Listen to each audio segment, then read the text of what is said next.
Hello, I'm Luann from Cavetto Design, and welcome to Cavetto Conversations. Cavetto Design is graphic design built for architects, and today I am really excited to be joined by Christopher Brandt from Bero Architecture here in Rochester, New York. Welcome, Chris. Thanks for having me. Yeah, thanks for playing the game. So we'll just dive right in, pick one, two, or three, and I'll give you your first question. Let's go for two. Two? All right. Question number one, three words to describe your style or aesthetic. Uh, I think my personal style, I guess, in my um, at-home living situation, I tend to favor uh, 1920s residential design. I live in a 1920s home. Um, I find it to be a good mix of still the historic character and craftsmanship that we associate with more historic buildings while having a large amount of the modern conveniences and more open space planning that we associate with more post-World War II Mhm. era design. So I find it to be a nice happy medium. And then I think, yeah, in a professional sense, um, I find myself often doing my best effort to learn as much as I can about the existing building, historic structure that I might be working on, and try to get into the head of the original designer or architect and sort of adapt myself to that and think about how they might have approached the design problem that I'm presented with in the modern era for a current client, and try to design something that feels seamless, timeless, and appropriate for the building that it's part of. So I Nice. guess in some ways I'm a bit of a chameleon professionally. I don't have like a signature, as it were. Well, that's part of the game, isn't it? To what the client wants and needs. So yeah, Yeah, yeah, got it. All right, noted. All right, one, two, or three. let's do three. Okay. Who is your ideal client or ideal project?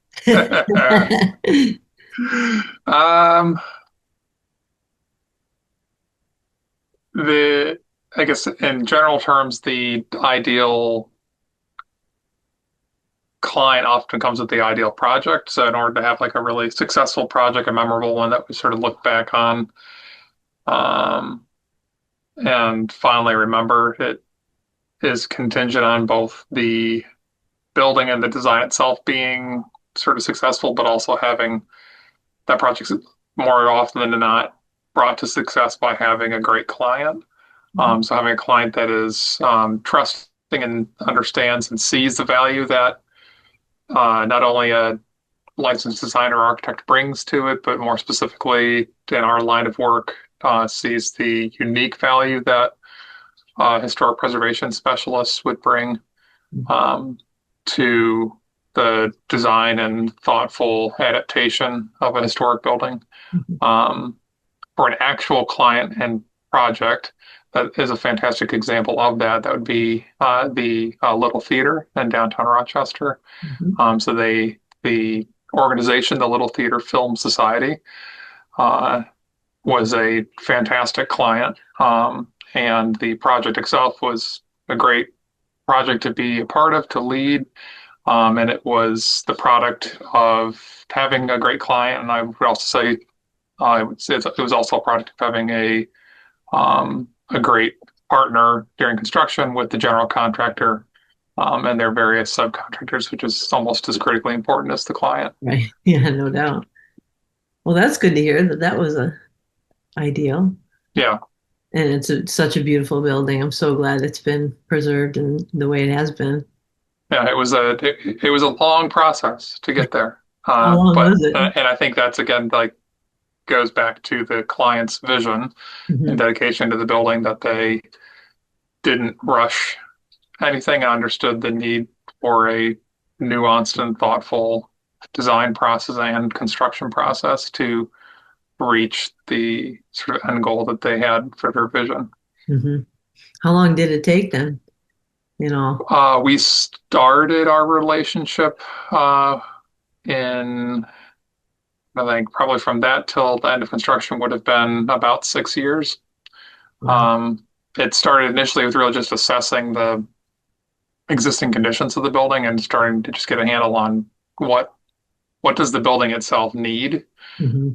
What does it require just from a repair, maintenance, and sort of restoration end of things Hmm. before we even considered design things like what is the new program that we're going to be uh, fitting into it and creatively adapting the space to Hmm. uh, fit their new program as part of the project. But yes, it started with that sort of assessment and analysis initially, and then that's the design, the actual designing of the project and construction. They were probably both about equal, so they were both in the neighborhood of 18 to 24 months, both for the design and the construction. Hmm.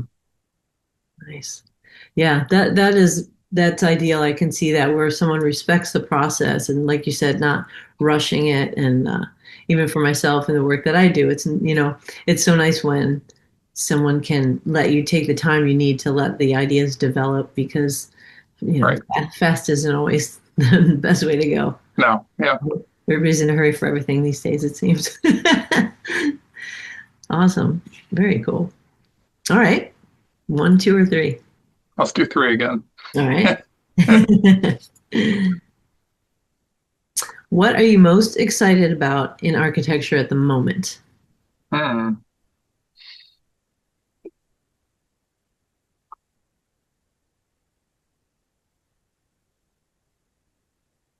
I think maybe a couple things. I know on a more of like a firm level, thing that we're excited about here at Bero Architecture and that we've sort of seen as the firm has uh, changed and adapted and grown over time is um, the continued expansion of sort of female leadership in the profession that uh, we've certainly seen sort of firsthand here. We're very atypical as far as our balance of design staff is concerned. That, we're still a small firm of nine, Mhm. but seven of the nine members of our firm are women. And we only have two men on staff. Okay. I'm one of the two. But I think, yeah, we've from a firm perspective, because we have the opportunity, we run a competitive summer internship each year. That's a focused historic preservation internship that we do in partnership with the Landmark Society of Western New York. And we've been doing that internship since 2010, and it's been sort of remarkable as the internship gains more and more sort of notoriety, at least within the small sphere of historic preservation Mm. schools. We continue, like every year, time and time again, to see the the amount of sort of strength of the applicants that we receive from this newer generation, but in particular also that the vast majority of those applicants are strong young women Mm. that are seeing a future for themselves in the historic preservation field. So I think, yeah, as a firm, we're excited about that. Um, and then I think personally, but we will probably also share this as a firm. I think in general, the increased awareness of and respect for the value of uh, adaptive reuse and retaining and reusing existing buildings as a viable and highly impactful uh, method of practice to um, pursue the broader goals of sustainability and a more environmentally friendly future. But that the value and the acknowledgement of what preservation brings to the table for that fight is being more broadly accepted and understood in the profession. Mhm. And that certainly when I started on my journey, it was not, and was often sort of disregarded from the profession at large. Mm. And I think now a lot more acknowledgement of more complicated issues like embodied energy, embodied carbon, is sort of coming to light and being better understood Mhm. um, by the profession at large, let alone the cultural benefits of retaining these historic structures and breathing new life into them. Right. Um, yeah, Yeah. That's kind of how we cross paths too, with yes, building yeah, here. yeah, I'm also following someone on LinkedIn who has been tasked with the restoration of the Woolworth building in New York City. That's been fascinating to watch and yeah. read his posts. I mean, are you following that at all? No, I'm not, but yeah, I just know that, yeah, it's like an order of magnitude different Yeah. from what we're used to working on up here in sleepy Rochester. So, Right, right. Yeah, it's fascinating. And he talks about, the embodied carbon and all that stuff. And uh, yeah, yeah, it's a fascinating project. Um, all right. One, two, or uh, three. let's do one. All right. Well, you might have covered this already. What are one or two of your favorite projects and why? Oh, okay. So we touched on the little theater. Hmm. Um, another, I guess, yeah, another favorite client project. It's not a specific project, I guess, because due to their long-term but incremental and financially limited efforts, we often do very small, focused repair and restoration projects for this client. To be the Charlotte-Genesee Lighthouse Oh, up at the lake. That's a fantastic group of volunteers that lead the 501(c)(3) that provides for the long-term care and maintenance of, I believe it's the oldest functioning lighthouse on Lake Ontario, nice. built in 1822. Hmm. And then they also care for and maintain the keeper's house as well, that's directly adjacent to the lighthouse tower. Hmm. So our firm has been working for the Charlotte-Genesee Lighthouse Historical Society since the late 1980s.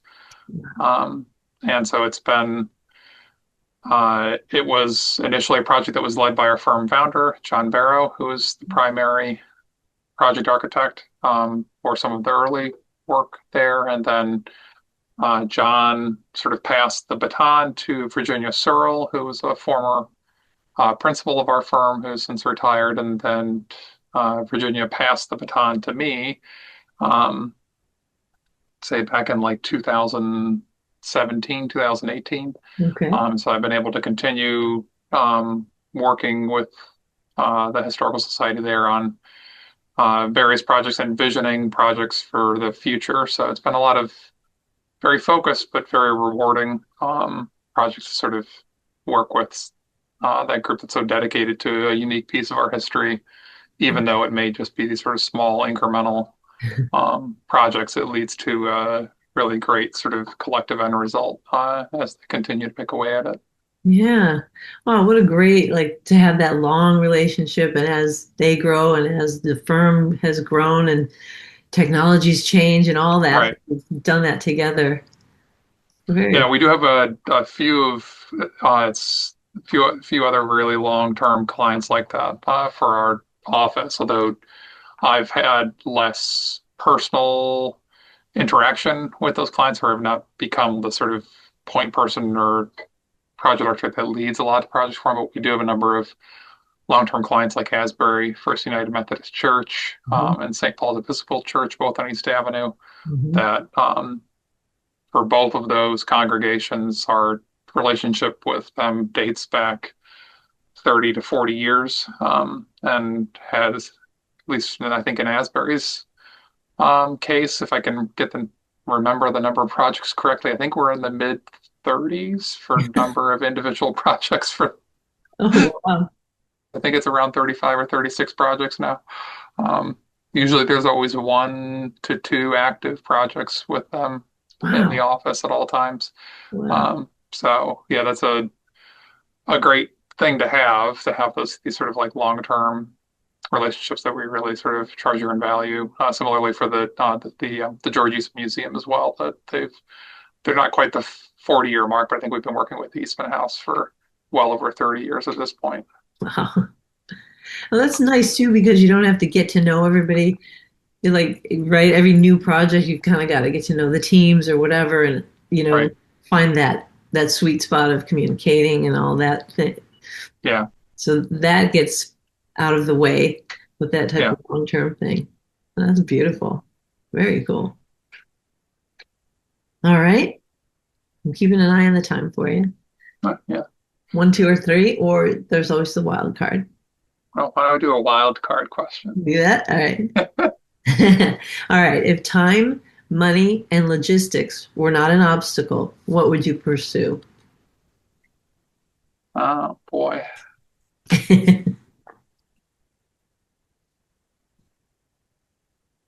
It'd be like a specific project, or if this can sort of bridge out of like I even considered a different profession.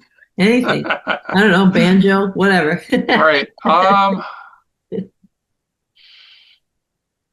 I think yeah, maybe it would still end up just because I've become sort of my life is sort of all encompassing in historic preservation to some Mhm. extent or another. Mhm. I think being able to pursue maybe a self-directed project, whether it's continued and quicker restoration at my own house, um, and then one at a unbuilt work, at least currently at the office that I think certainly myself, because I had the great benefit of late in the process, but essentially all through the construction documents, sort of taking the lead on it. Um, that we'd love to see. I'd love to see anything our office would love to see if time, money, and logistics did not prevent it Right. from occurring at the current moment, though we are still remain hopeful.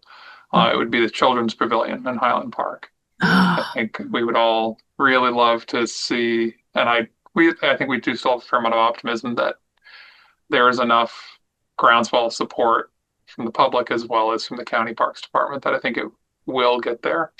But at okay. this current moment, I think it does kind of fall into that category that would be wonderful if there weren't the current complications that exist that are preventing that project from becoming a reality. That would be the one professionally. And I think maybe for a lot of us here at the office in particular, Yeah. that's the one current, most current big project that remains unbuilt at the moment that we would really love to see come to fruition.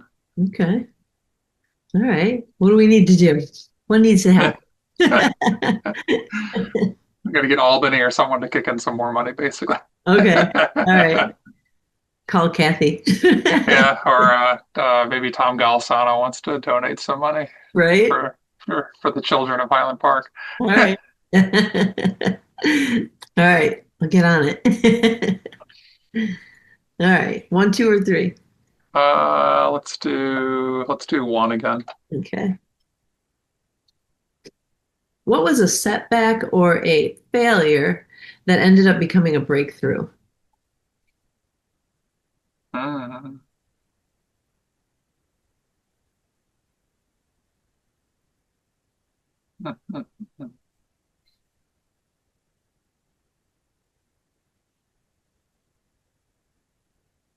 An interesting one. This is quite a ways back. Um, this was actually while I was a summer intern at this office. Really? Um, Okay. was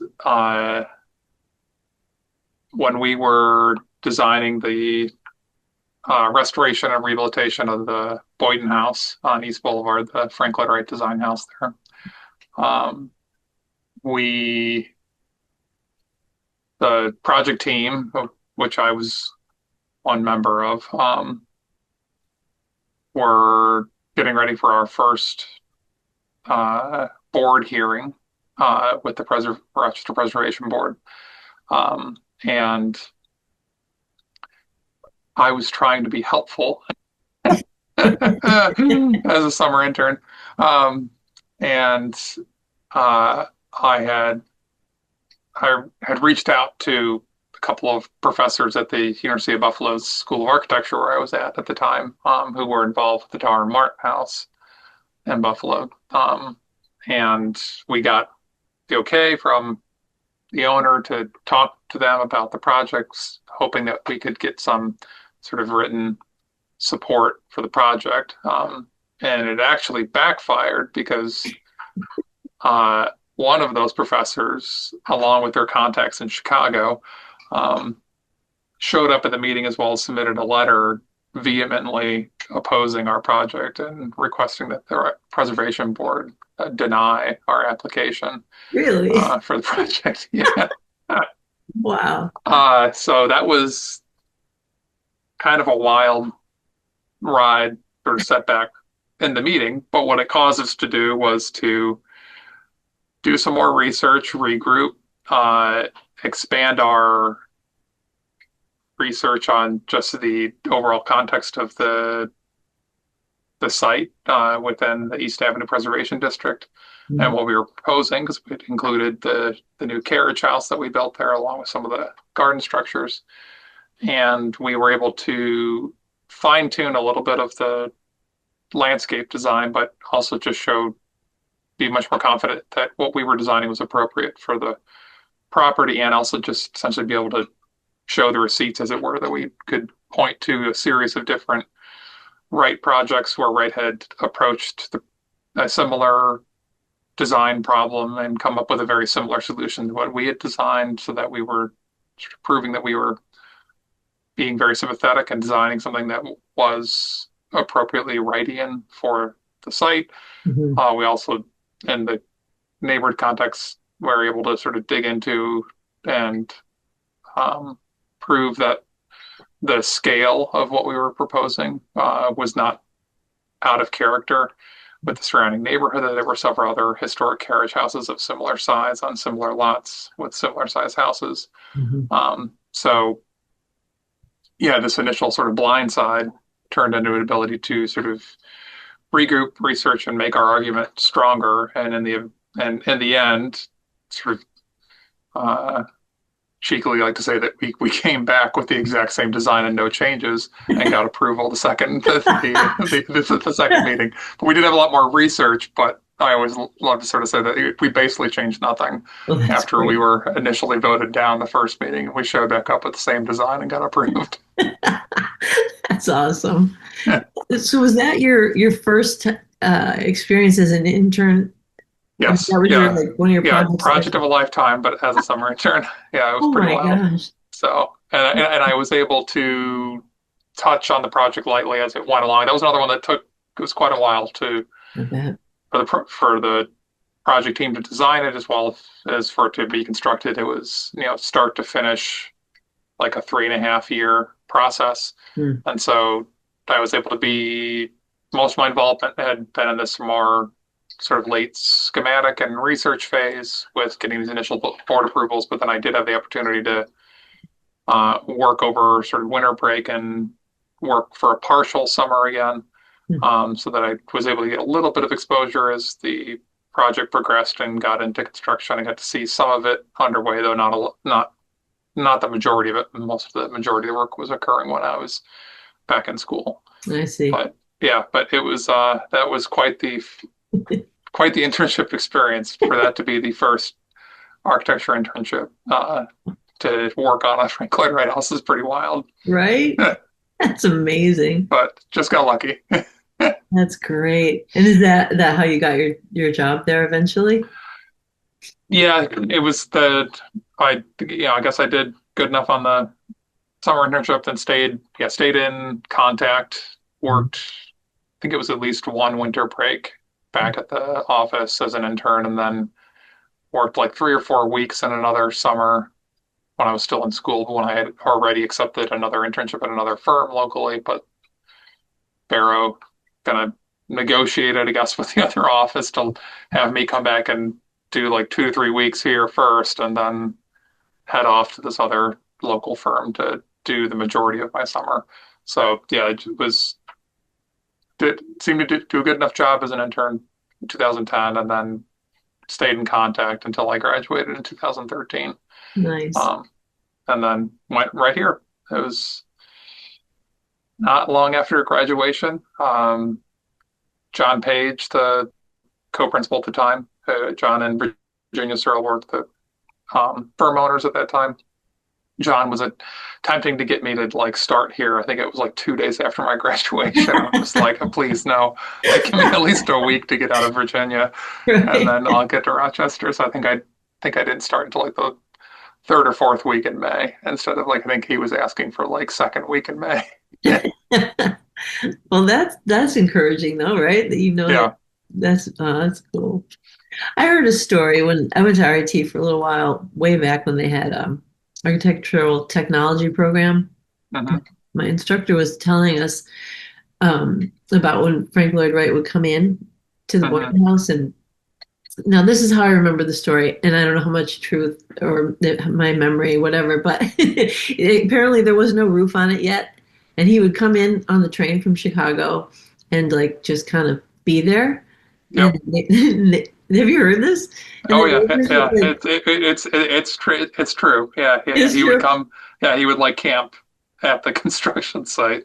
Yeah, It and came then out a couple of times like that, where he would camp on the construction site for a day or two, yeah, and and then go apparently back. like he said the neighbors like wanted to bring him some food and stuff, and he was like, "No, no, I have carrots. I'm good."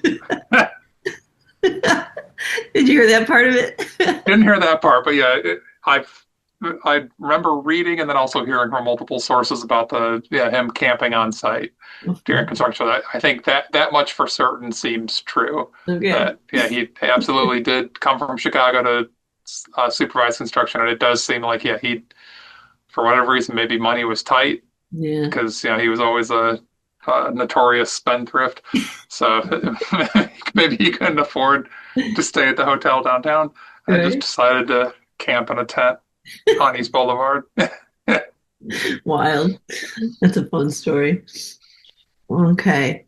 Let's see. We're doing all right on time. We've got one, two, three, four, five more questions. Okay.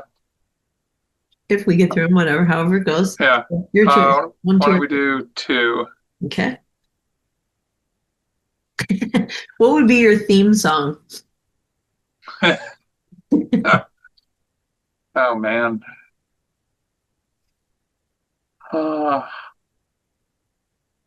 You can always send it to me after and I can add it to the edit. yeah, I might have to think about that one. All right. Yeah, I mean, if I have to think if there's any song out there that talks about doing too many things at once, that'd be that'd be a good way to describe me. Uh, I've gotten a little better at occasionally saying no to things, but usually I don't say no. So then it's just a constant, like, let's see how many balls I can keep in the air at the same time. I hear you. That's part of the creative brain, though, isn't it? I guess so, yeah, right? Yeah. So, all right. One, two, or three. Do two again. Okay. We're out of twos now. Okay. All right. How would you solve the accessible, affordable housing question? Oh boy. Um, I've talked about this with a friend of mine who I really admire um his dedication to this particular issue and his dedication to urbanist issues in Rochester, Matt Danker. So I've talked to Matt about this, and he's amazingly, although I will say, right, he's not building today, but like 3 years ago, uh, which is not that long ago, he did sort of like put his money where his mouth was and kind of did a proof of concept for with two or three houses that he built that were actually affordable and they were new builds. Um, but I tend to side with some of the things that he points out that part of it is the for lack of a better term, the sort of gluttony of American culture that we have to have so much more space and things that increases just the sheer volume and floor area that is often quote unquote acceptable um, for a sort of a residence, as it were. And then I think another thing that does come with it, though, it's hard to dismiss the value of it, is the increases in things that add cost to construction that weren't really present in many decades ago, with whether it's the increased energy efficiency of our building envelopes, added creature comforts like air conditioning and the added HVAC to provide for that.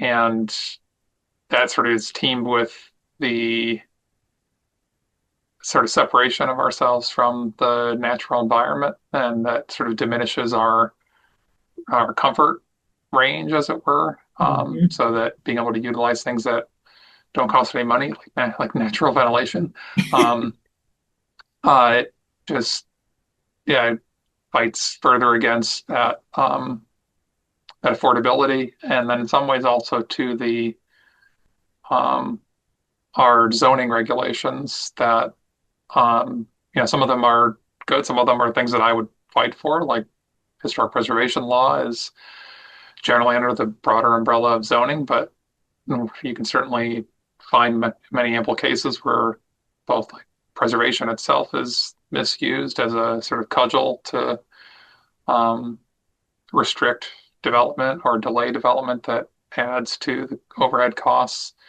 Um, and so I think, yeah, unfortunately, it's like a multi-pronged issue. But I think for starters, if we were getting to more of like a more simplified, bare bones, and smaller amount of space, that would do a lot to helping with the affordability. But it's still harder, and it's harder in an environment like the city of Rochester that, um, while we have had pretty significant growth in property values as of recent, um, for the last 50 years, for about maybe 2010, um, we had very little growth and adjusted for inflation, and we largely had property values that didn't increase.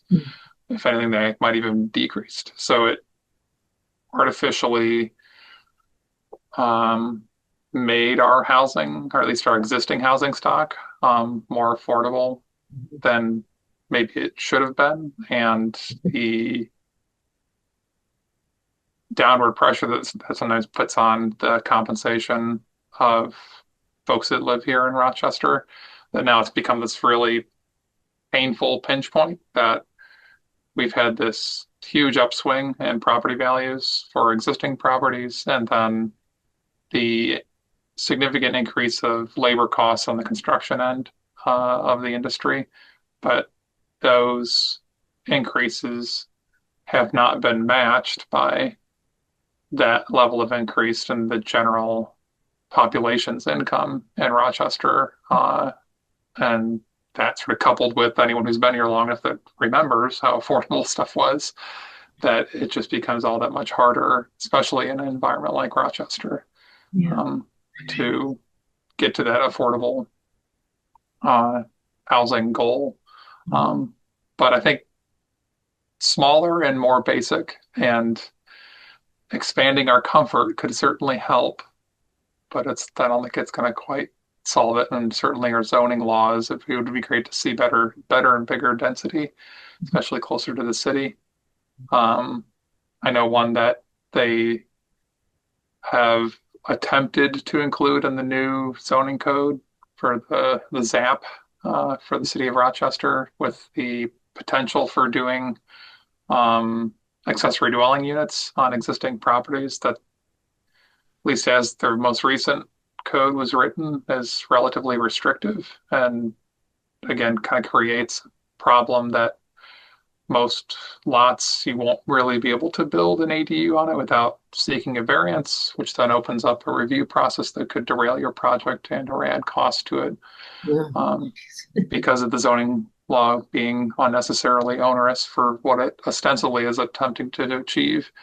So it's the the intent is there, at least in writing, but I'm worried. Like I know that Matt Banker and others are worried that in practice, the proposed new zoning code as written will not really uh, help with this problem of wanting more affordability and wanting to encourage more density in Mhm. the city that in most ways it's kind of going to be more status quo, which is not what we want. Right, So, right. but Yeah, as a preservationist, my general recommendation is for affordability, find a nice fixer upper with good bones. Those are still somewhat achievable right. today. But from a new build, yeah, it's really, really hard. Yeah. I've been following GeoShip. Are you familiar with that at all? No. They've created this bioceramic um, material, and it's like fireproof, hurricane-proof, non-toxic, won't mold, and it's built like a geodesic dome, right? Hmm. And they've got all the codes, worldwide. It'll fit. I don't know how you say it, but and it's so interesting. But like I can't see like if someone had a lot here in the city, like they're gonna have Right. these little bubbles. I mean, they're adorable and they're very energy efficient and all that. But it's like, how do you introduce that anywhere but some kind of compound out in land Right. somewhere? Yeah. Yeah. So it's unfortunate they put so much money into it. And I mean, it'll happen in certain ways, but and they will be a lot more affordable as more people get them. But Hmm. um, the other thing where you were saying about our comfort level being so narrow now, Yeah. and I've been following this other uh, bioautonomy, Okay. and he's kind of reaching back to like how they cooled and heated like in the desert, like in Hmm. Egypt, like thousands of years ago, right, with no machinery, and how they recycled their water. And something I read this morning, he was saying how we use the same pipes for sewage and rainwater. So rainwater ends up just going to the sea and is wasted, where, we could redirect it and all that. Right. So that fascinates me because there are just some tried and true methods, right, Yeah. that we could still employ now. And so it's exciting. I mean, he's making things happen. There's a hotel, I think it's in Spain, that's, using all of these principles.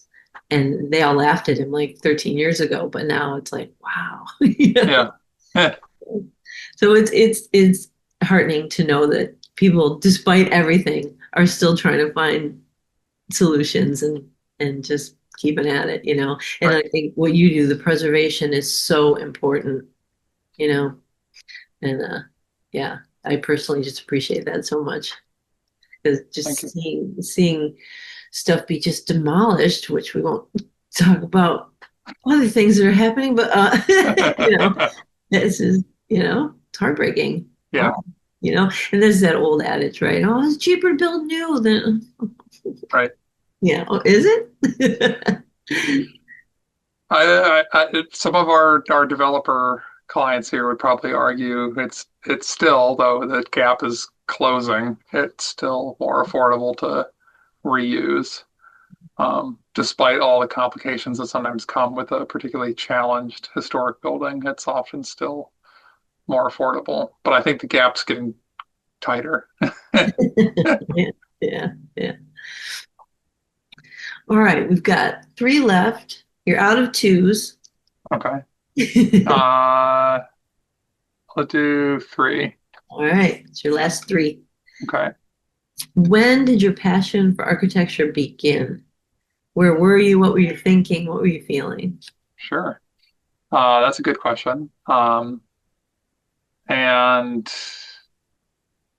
where I've sort of pinned it down to, I talk about this in one of the lectures that I give, um, is a lot of it seems to have really blossomed when um, my family and I moved in early high school. to the house that my parents still live in today. That's in the Browncroft neighborhood. And we went from living in a sort of late 1970s track housing, um, way out in the exurbs, actually across Monroe County line. It was quite a ways out. And kind of until that time, I'd mostly had a passion for music, and was generally skilled in math and science, but I wouldn't necessarily say it was like a passion. Right. And started to have some interest in architecture kind of before the move, but then it really rapidly expanded and overtook music as my primary interest, all kind of centered around this move, so that we went from this 1970s track house to a historic 1920s home that was designed by this architect that I've now since long been obsessed with, uh, Leander McCord, who was a super prolific residential architect in Rochester in the 1920s and 1930s. Okay. Um, and I think it was sort of living in a house that was so thoughtfully designed, had all this sort of historic character to it, that started to sort of snowball a series of dominoes that sort of built towards making the decision to apply to architecture schools for college instead of applying to music schools. Um, and then continued towards identifying a focus and a passion for historic preservations more specifically within the profession. So that by the time I exited school, it was very clear that it's like, I'm not going to go work at a normal architecture firm, working at a firm where I'm specifically focused on historic preservation work. Um, and by the time of my graduation, I was also pretty dead set that I was going to be working in Rochester, having the passion and feeling of having already established sort of strong roots in the city and wanting to um, continue to explore and learn more about its architectural heritage and cultural heritage and more in depth. But yeah, so a lot of it does continues around this move to Browncroft, moving into a historic house. And then it really is just a series of dominoes that then happen after that very rapidly. Because it was not long after that move that I first met Cynthia Hauk at the Landmark Society. Okay. She was one that encouraged me to endeavor in my first kind of historic research project. Um, and I think I started volunteering for the Landmark Society Mm, within a year of meeting Cynthia and nice. like going on the home tour. So it's just like it was one thing after the other. It was all happening essentially 2004 to 2006. It was just a series of these sort of events, and they just kept building on one another. So by the time I exited high school in 2007, I was like, yeah, I'm going to architecture school. And probably, certainly after my internship here in 2010, it was like, not only am I doing architecture, I'm going to specifically do historic preservation. Right. So Wow. So that move came right at the right time. yeah, And yeah, really perfect timing on my parents. Kudos to them. then, right. And then everything aligned from there. That's beautiful. Yeah. That's And the thing that's kind of fun to think about, I always thought of as like a what if, is my parents had attempted to move out of this house, this previous house, um, the 1970s track home, before I was born. And they had an accepted offer on a beautiful, smaller historic house in the town of Arundequoit, near the bay. Um, and they got beat out by a cash offer because their accepted offer had a contingency that they had to sell their house first. Um, and my parents always sort of lamented that loss. And oddly, I guess because it was so deflating for them, they kind of gave up on the whole house hunting process. oh, And then just said, we're just going to stay in this current house in the house that I grew up in. right. And then it wasn't until, yeah, I was in the sort of early high school that the prospect of house hunting again sort of represented itself. My parents were very interested in wanting to have a historic home Huh. like they had been, I guess, Right. 15, 20 years previous. Right. But had sort of lost up. I've always wondered, like, yeah, how much would that have altered or changed my trajectory if I actually like grew up in a historic house Right. from day one instead of waiting until early high school to make that change. Yeah, because the difference wouldn't have been as pronounced, right? Right. You're like Yeah. you'll take notice and be like, oh, Yeah. interesting. Yeah, sliding doors. What if? All right, we're getting close. So got two ones left, one A uh, and one B. let's do 1B. Okay. What keeps you up at night? Oh boy. uh,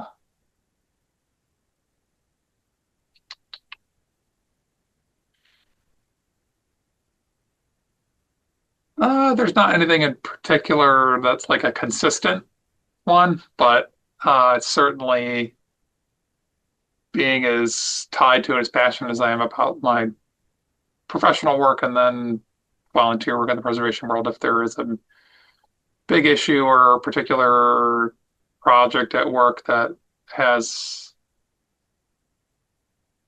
challenges that I can't quite solve just on my own, or can't quite figure out the way forward, whether it's a design problem, whether it's a problem with a contract, um, or contractor, that those are what will occasionally I'll be waking up in the middle of the night, my mind racing of like a million different ideas, possibilities of how to solve or approach the problem. But yeah, thankfully there's not a enduring uh, nightmare, as it were. but Good. but I do find myself that yeah, if there's something that'll get my mind up and racing occasionally. It doesn't happen very frequently, but occasionally. It's often probably almost exclusively tied to various elements of concern in historic preservation, whether it's a professional project at work or extracurricular advocate type work. Yeah, yeah. I know. I think that some of those solutions, though, do come in those moments, right? In those Hmm. quiet, dark hours. It's like, well, Right. maybe this. Yeah. Yeah. You just got to make sure you write them down. Sometimes I fall back to Correct. sleep and Yeah. I Yeah. forget. It's Yeah. like, Yeah. what was that? What was I gonna? And I swear I'm gonna remember, but I don't. No. Yeah. Oh man. Well, this has been such a pleasure. Thank you Yeah. so much. Of course. Thank you so much. Anything else you want to say before I let you go? Uh, And hopefully you can get some lunch. do you have any more wild card questions? I Or don't. I got them all. Okay. Yep. Just don't want to deny you the opportunity if you had any more wild cards. I have to come up with some more. Well, I do have one. We didn't go. We didn't do. How Sure. how how do you want people to feel about your work? Oh, You asked for it. um,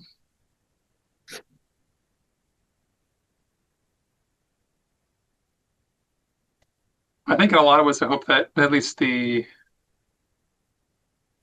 design work that I do, um, I hope that when I'm done, that my work helps people appreciate and experience and see the uniqueness and the beauty of the historic buildings that I work on, like the way I see them.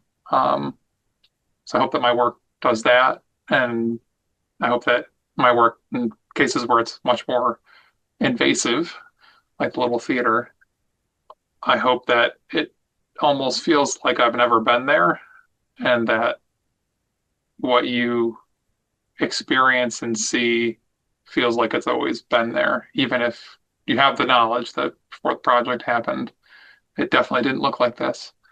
But when you go in, that it feels almost like you're sort of stepping back in time or that you're entering a building that has retained, all of its historic character or somehow magically was designed for all this 21st century program, but but was designed for that 21st century program in 1927. Right, right, right.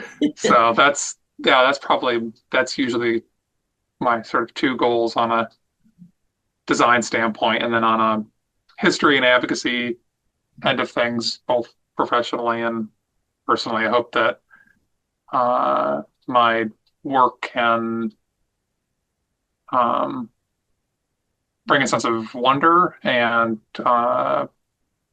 personal connection and value in um, the Rochester region's history, and especially its architectural heritage. It's definitely something I am extremely passionate about. I do a lot of things in my free time, but probably one of my most enduring obsessions is just researching and learning about my professional predecessors in Rochester and raising awareness about their accomplishments and even their idiosyncrasies. So, Nice. Yeah. Well, I think you can rest assured that the work you're doing, even if people don't know your name, I mean, it's going to live on, right? that's the hope, right? Yeah. I mean, Yeah, beyond your time on the planet, right. you've made that happen. So, Yeah, yeah, thank you for the work yeah, you of do. course. Yeah, this is fun. Great. So, thank you so much, Chris, for being here today with Cavetto Design, Cavetto Conversations. And until next time, thanks for joining us.